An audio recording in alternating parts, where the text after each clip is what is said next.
एक बार एक crime reporter अपनी गाड़ी से कहीं जा रहा होता है, लेकिन अचानक उसकी गाड़ी के सामने एक आदमी बेसुध हालत में आकर गिर जाता है।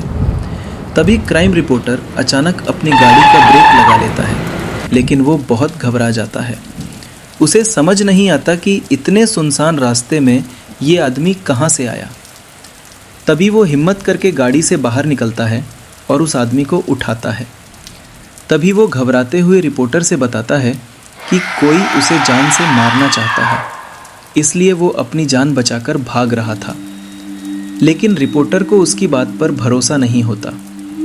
फिर भी रिपोर्टर उसे अपनी गाड़ी में बैठाकर हॉस्पिटल के लिए जाने को कहता है, लेकिन वो आदमी पहले पुलिस स्टेशन जाने की बात कहता है। अब रिपोर्टर को थोड़ा उस पर भरोसा होने लगता है, लेकिन अब रिपोर्टर के दिल में ये ख्याल आ जाता है कि क्यों ना ये केस वो सुलझा दे और बाद में पुलिस को इन्फॉर्म करे। और यही रिपोर्टर की सबसे बड़ी गलती होती है, जो कि एक नए अध्याय की शुरुआत करती है। अब तक रिपोर्टर को उस इंसान पर पूरा भरोसा हो चुका होता है और वो उसकी बातों में आ जाता है। वो इंसान एक हॉस्पिटल का नाम बताता है और कहता है वहाँ के एक डॉक्टर को वो जानता है और उसके पास जाने की ज़िद करता है। तभी रिपोर्टर उसकी बात मानकर उसे वहाँ ले जाता है। हॉस्पिटल पहुँचकर उन्हें पता चलता है कि डॉक्टर तो आज छुट्टी पर है और वो अपने घर में ही होंगे।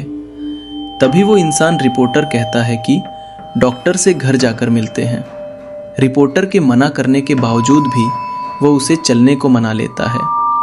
तभी दोनों डॉक्टर के घर के लिए निकल पड़ते हैं और जैसे ही घर पहुंचते हैं तो ये डॉक्टर रिपोर्टर की पहचान का होता है। ये दोनों एक दूसरे को देख करके मुस्कुराते हैं, लेकिन साथ आए हुए इंसान की आंखें लाल हो जाती है। उसके अंदर अजीब सा गुस्सा दिखाई देता है। डॉक्टर रिपोर्टर को घर के अंदर बुलाते हैं। डॉक्टर घर में अकेले ही होते हैं और इतनी रात को अचानक इनके आने से डॉक्टर को कुछ अजीब लगता है। फिर भी वो रिपोर्टर से पहले से परिचित होने की वजह से दिमाग पर ज़्यादा जोर नहीं देते हैं।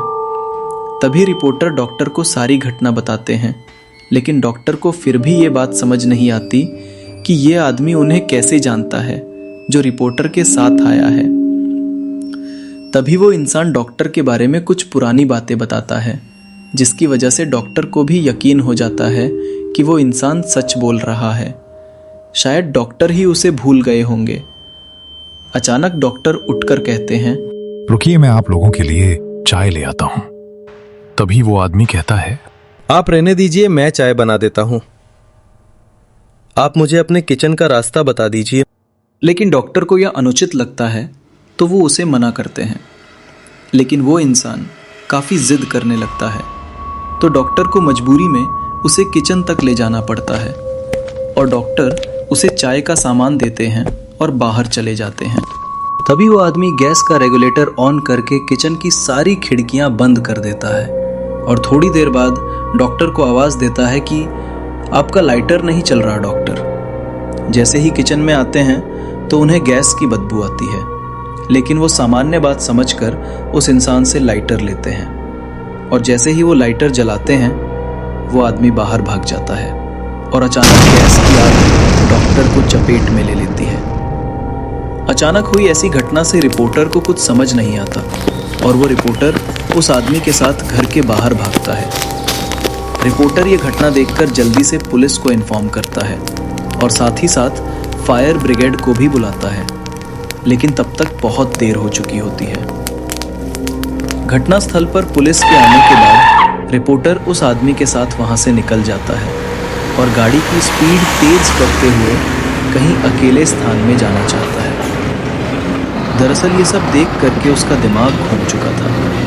उसे कुछ समझ नहीं आ रहा था कि ये सब क्या चल रहा है।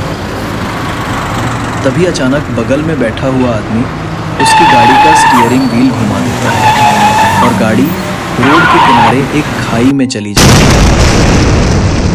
गाड़ी का इतना ज़बरदस्त एक्सीडेंट होने के बाद दोनों की हालत बहुत बुरी हो जाती है। दोनों खून से लथपथ दिखाई देते हैं। रिपोर्टर मूर्छित अवस्था में होकर उस इंसान से पूछता है, तुमने ऐसा क्यों किया? तभी वो इंसान जोर जोर से हंसने लगता है और रिपोर्टर से कहता है, मेरा सोनू सो गया। रिपोर्टर ये सुनकर चकित रह जाता है, क्योंकि इस नाम से तो उसे उसकी प्रेमिका बुलाती थी जो कुछ सालों पहले गुजर चुकी थी, जिसकी वजह ये रिपोर्टर ही था जिसने उसे अपने प्यार के जाल में फंसाकर उसे गर्भवती कर दिया था। और जब बाद में लड़की ने शादी करने के लिए कहा है तो वो मना करने लगा, लेकिन लड़की की जिद करने के बाद वो शादी के लिए मान गया। लेकिन लड़की को क्या पता कि ये तो केवल उसका दिखावा था और रिपोर्टर की मौत से ये कहानी खत्म हो जाती है।